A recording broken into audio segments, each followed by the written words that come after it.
Olá a todos, bem-vindos ao Laboratório de Eletrônica Básica 2. E neste primeiro experimento, nós vamos projetar e implementar um conversor analógico digital com saída por modulação de largura de pulso.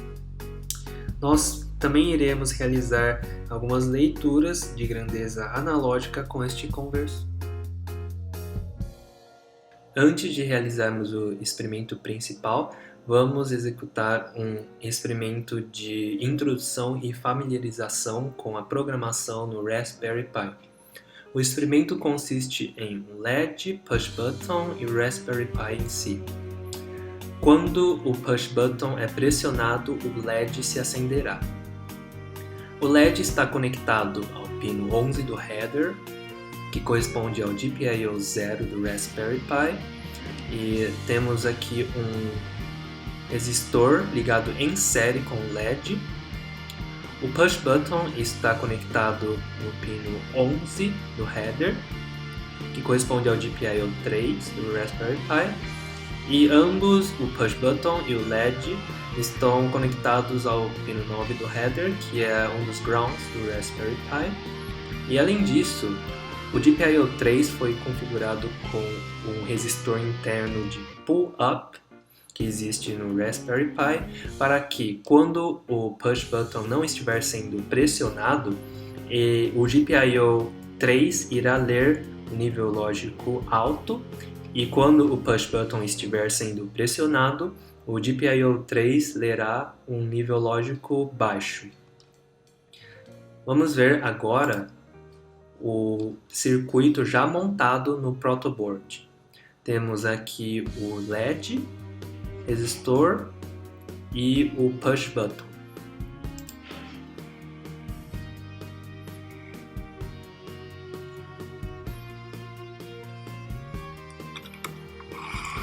Este é o código do nosso programa. Definimos aqui em cima o LED como GPIO 0, IN como GPIO 3. Setamos o LED como sinal de saída, IN como sinal de entrada, configuramos IN com o resistor de pull-up, e o programa em si está dentro deste loop for. E ela funciona da seguinte maneira: quando IN estiver lendo um nível lógico alto, utilizaremos a função digital write para apagar o LED, e caso contrário, quando o IN estiver lendo um nível lógico baixo, utilizaremos a mesma função para acender o LED. Agora vamos ver o programa em execução.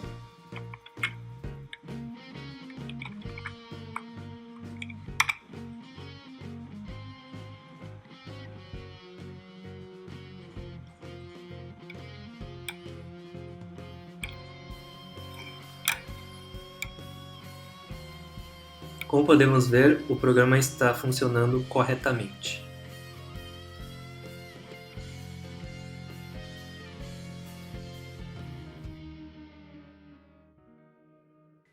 Este é o circuito analógico digital realizado por meio de um amplificador operacional do tipo PWM, e a entrada inversora é conectada a um gerador de sinal triangular de amplitude VPP, e a entrada não inversora é conectada a uma fonte de tensão contínua VA qualquer que esteja dentro desse VPP. Já a saída do amplificador operacional, como a gente sabe, é dada por um ganho vezes a diferença das entradas, e esse ganho na teoria é infinito, mas na prática a tensão de saída acaba sendo limitada pelas fontes de alimentação, que no nosso caso é de 0 e 5 volts. Como a gente quer ligar a saída do comparador à entrada do Raspberry Pi, nós precisamos limitar essa tensão de 5 volts para 3,3 volts, que é a tensão máxima permitida pelo Raspberry Pi. Então nós colocamos aqui um limitador de tensão que é composto por um resistor e um diodo Zener. O valor do resistor é calculado aqui, que é de aproximadamente 170 ohms, mas nós escolhemos um resistor de 180 ohms, que era o que estava disponível, e dessa forma a tensão de saída é 0 se Vin for maior que VA e 3,3 volts se Vin for menor do que VA. Nós podemos encontrar a relação entre a tensão VA e o duty cycle do sinal PWM gerado na saída. O duty cycle é calculado pelo tempo em que o sinal PWM fica num nível lógico alto sobre o período do sinal. Então, aqui, como a gente pode ver pela figura, se VA for 10% de VPP, fazendo uma conta simples de semelhança de triângulo, a gente pode calcular o duty cycle do PWM, que é de 10% também. Então aqui a gente percebe que existe uma relação direta entre o sinal VA e o duty cycle do sinal PWM. Então, se VA for 50% de VPP, o duty cycle do sinal de saída vai ser 50%, e se VA for 80%, o duty cycle será de 80%. Nota-se que quanto maior o duty cycle, mais largo é o sinal.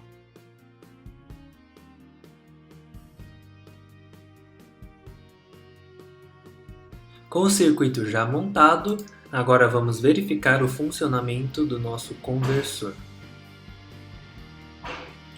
Uma das entradas está conectada a uma fonte CC e o circuito é alimentado pela mesma fonte com uma tensão de 5 volts no terminal positivo e o terminal negativo está conectado no terra. A outra entrada está conectada a um gerador de funções de uma onda triangular com 250 Hz de frequência, amplitude 5 volts pico a pico, 2,5 volts de offset e simetria de 50%. A saída está conectada a um osciloscópio, onde nós iremos ler o tempo em que o pulso estará no nível lógico alto e também o período.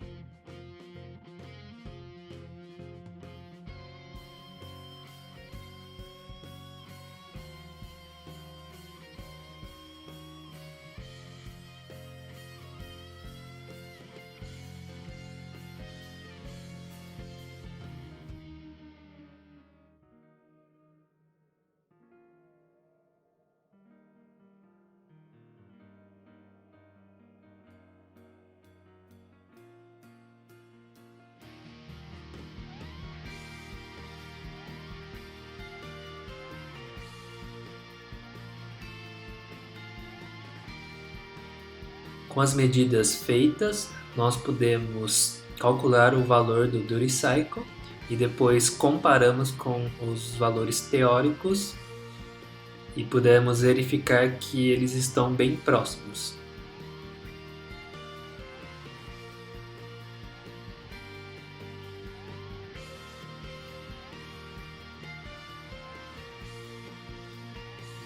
Em seguida, programamos o Raspberry Pi para realizar a leitura do sinal PWM através de um pino de entrada digital. Podemos ver aqui o código do programa.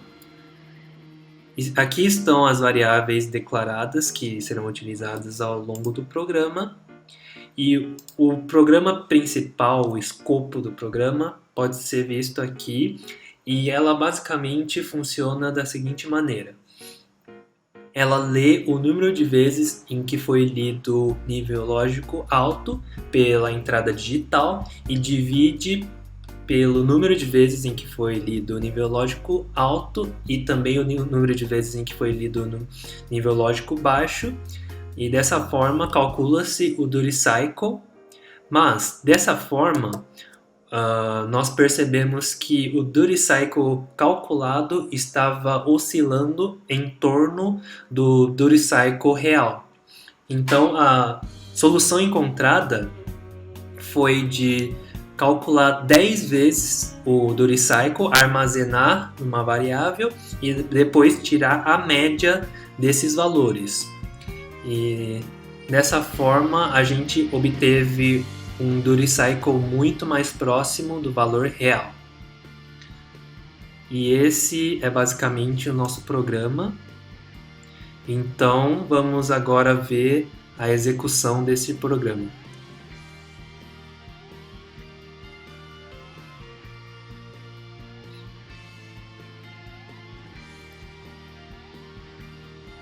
O multímetro está mostrando o valor da tensão referencial. E o programa calcula o duty cycle e também o valor da tensão referencial VA, que, como podemos ver, está bem próximo do valor real.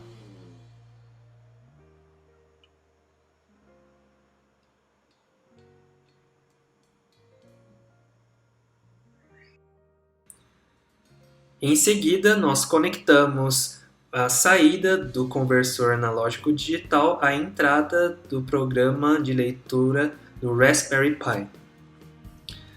Nós variamos a tensão de referência VA de 0 a 5 volts e o Raspberry Pi mostrava o mesmo valor na tela. E com isso, nós podemos construir este gráfico que mostra a relação entre a tensão VA medida por um multímetro e também a tensão VA lida pelo programa de leitura do Raspberry Pi. Podemos ver que ela se aproxima muito de uma reta 45 graus, significando que os valores lidos pelo Raspberry Pi estão muito próximos aos valores medidos. Temos também aqui o gráfico do erro obtido. O erro máximo foi de menos de 10% em apenas uma das medidas, então o resultado foi bastante satisfatório. E por hoje é só. No próximo experimento, nós vamos projetar um termostato.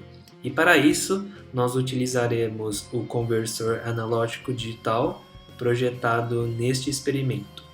Até a próxima!